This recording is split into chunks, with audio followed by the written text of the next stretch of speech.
Italy invented over 200 dishes that the rest of the world has been trying and failing to copy for centuries, and the origin stories behind them are absolutely insane. Let us start with the one that went from street trash to the most eaten food on planet Earth: pizza. 5 billion pizzas are sold every single year, and the funniest part of that number is that for hundreds of years, nobody with any money or status would go near this food. In the 1500s, Naples was overflowing with poor laborers who needed something fast and cheap. So street vendors started slapping garlic, lard, and salt onto flatbreads and selling them out of open-air stalls. Wealthy Italians looked at pizza the same way you would look at someone eating food out of a gas station dumpster. Then tomatoes showed up from the Americas and changed everything. Spanish explorers brought them to Italy, but here is the wild part. Europeans were terrified of tomatoes because they belonged to the nightshade family, right alongside belladonna, one of the deadliest poisons known to man. Rich people refused to touch them for over 200 years. Poor Neapolitans had nothing to lose, threw tomatoes on their flatbreads, and accidentally stumbled onto one of the greatest food pairings in human history. By 1807, Naples had 54 registered pizzerias, and that number kept climbing.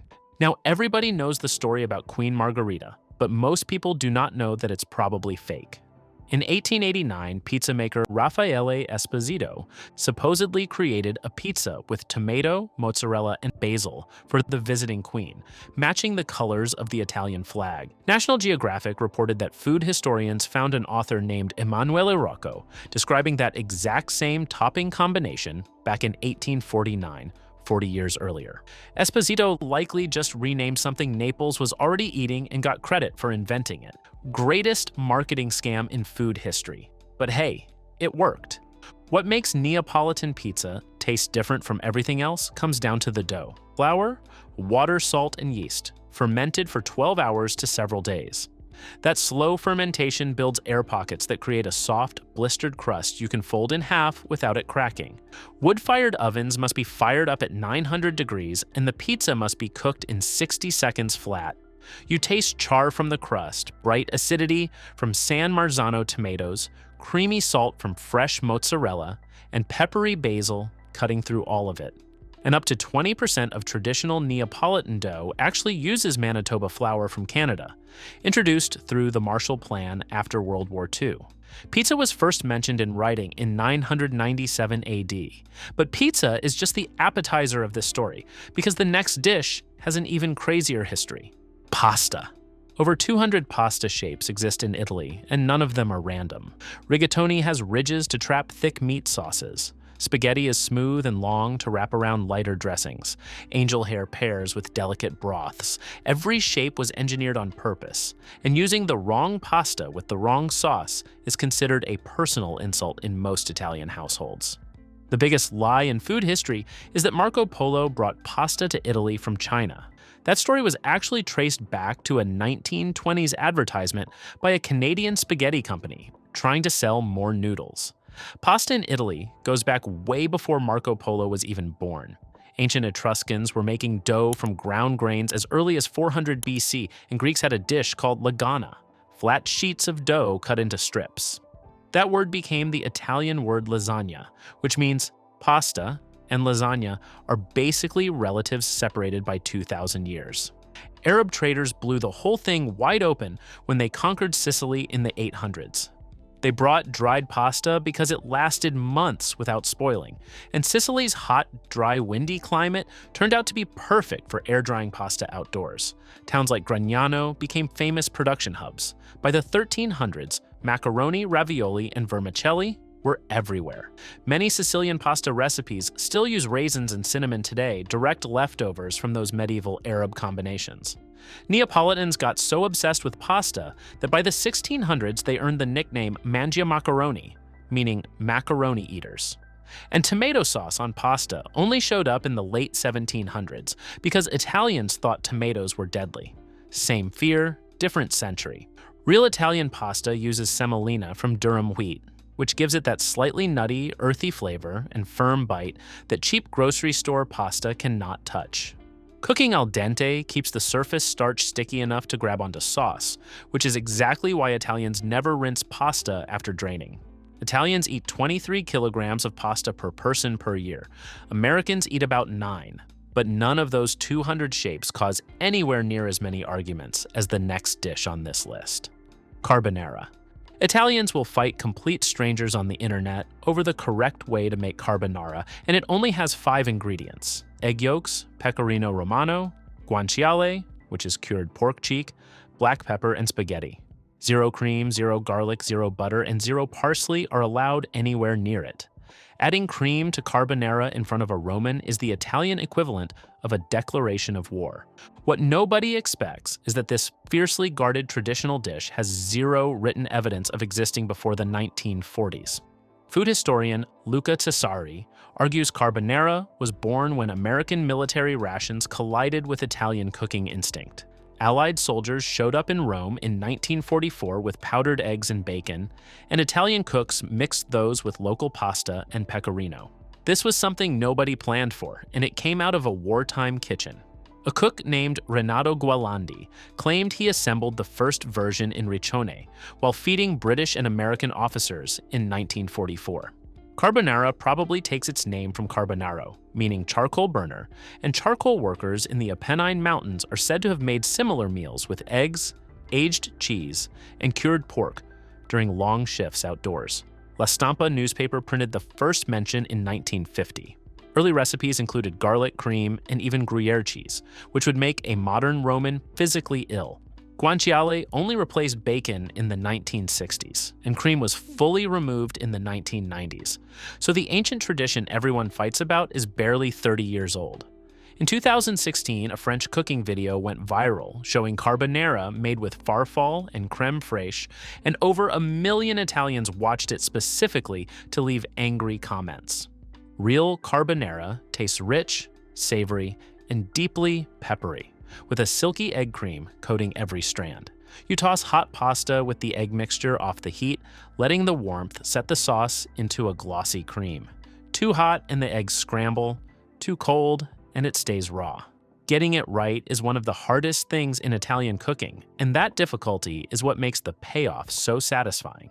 And if you think Italians are protective of carbonara, wait until you see what they do about risotto. Risotto separates the people who can actually cook from the people who just think they can. Short grain rice is stirred slowly with warm broth until it releases enough natural starch to become creamy, and not one drop of cream touches it.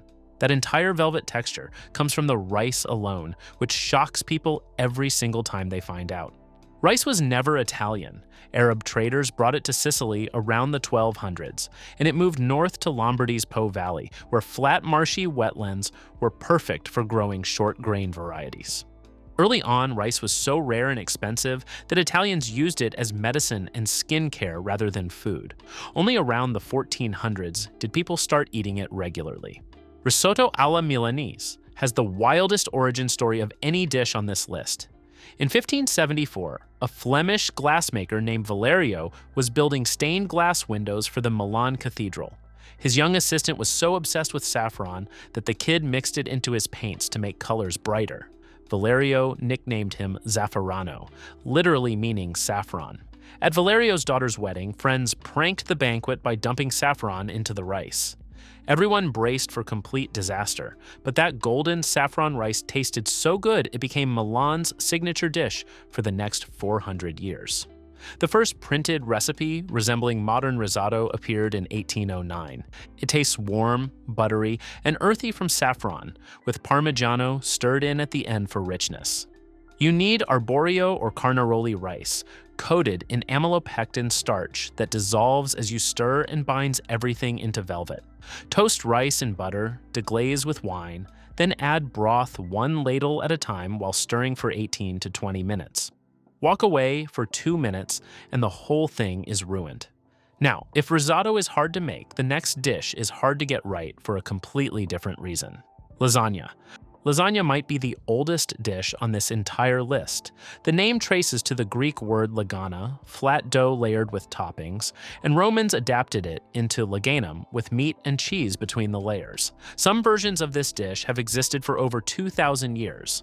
Modern Bolognese lasagna from Emilia-Romagna layers wide egg pasta with slow-cooked ragu, bechamel, and Parmigiano Reggiano.